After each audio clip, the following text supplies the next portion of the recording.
What's up, beautiful people? Welcome back to my channel. This is the Ineffable Illusion. If you guys didn't know what now, you know. Right, so thanks to this subscriber right here, she gave me this video idea, so I wanted to bring it to you guys so I can share with other people as well. This is a video on young mom tips and advice, and also I just want to congratulate those who won the school giveaway. Y'all, shipment should be here in like 2 days, so expect a package from me. I hope you guys enjoy your school years and become very successful. So the first thing we're going to start with is advice, and then we'll do like some tips later, like tricks and tips. So the number one rule to anything you do in life will be have God in your life first, because when you are feeling alone and you feel like no one's there for you, you know that God is with you and he's here to comfort you through all the things that you're having problems and troubles with. So that's the first thing, and that's the first key in life. All right, so the second thing is don't be your kid's bestie. You have to be their mom. So you have to find the line between being a mom and a bestie. The reason why I say that is because they need someone to look up to. Your kid needs to be able to come to you and take important advice from you as a parent. So even if the situation hurts, you still have to be the bigger person at the end of the day. You have to be a parent, not a bestie. So another thing is discipline your kids while they're young. Don't wait till they get older, because when they get older, you're gonna find it harder that they're not gonna listen to you. So discipline them now while they're younger, smaller, and soak up everything that you teach them now, so that it's less harder to train them when they discipline them when they're older. So be impeccable with your word and be consistent. So this is the important one. So make sure that when you say no, it means no. Don't let them get their way. Be impeccable. No means no. Don't let them talk you out of it. When you say no, it has to be firm so that they know you're serious. So when you're disciplining them and you say no, they're just gonna strictly listen to your no. So another thing is, don't discipline your kid out of anger. If you need time to cool down, then cool down. But you don't want to like say you were giving them a spanking. You don't want to overbeat them because you did it out of anger. So take a moment, cool down, and then after you cool down, do what you need to do. Never discipline them out of anger.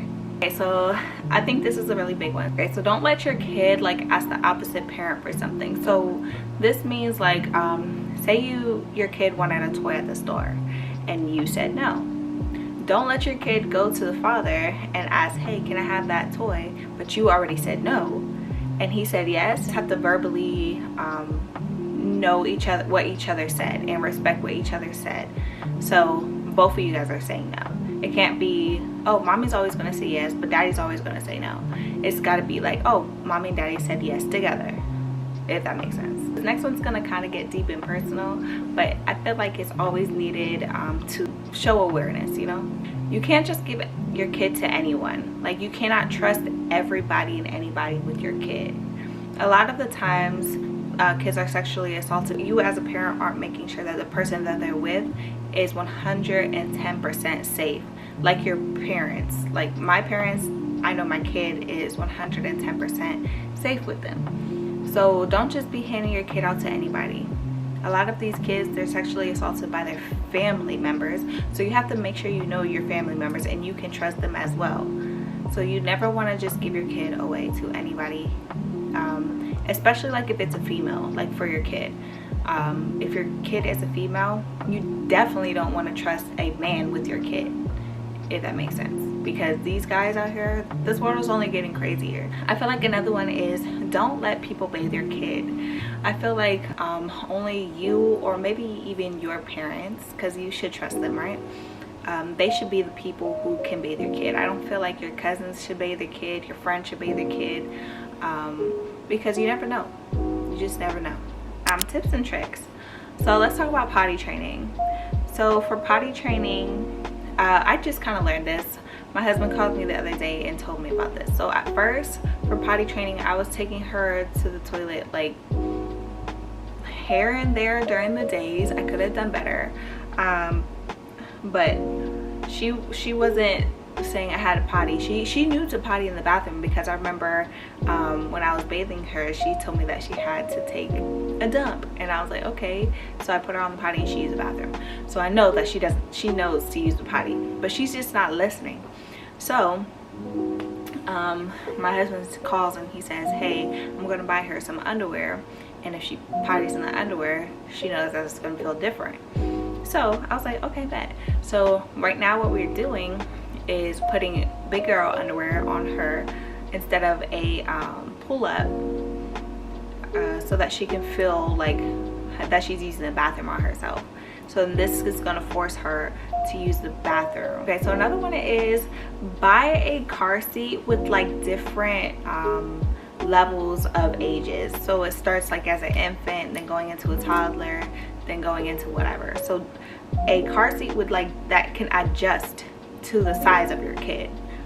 I say this because I don't feel like it's a necessity to buy like 10 different stages of a car seat, because then you could save your money just buying one car seat with multiple ages in one, and you could just take out the seat as they get older. Make sense?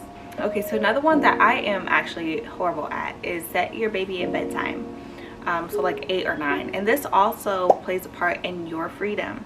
So like if your kid goes to bed at 8, you can have 9, 10, 11, 12 for yourself.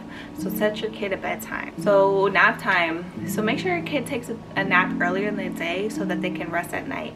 If you do it like around 5, they're not going to go to bed around 8, which is early. So make sure your bed, the nap time is like at least like 12, and the nap time should be at least like 30 minutes. It can't be like 2 hours long. So nap time is 30 minutes. Okay, so another one is as your kid gets older, they like to plug things inside of the sockets.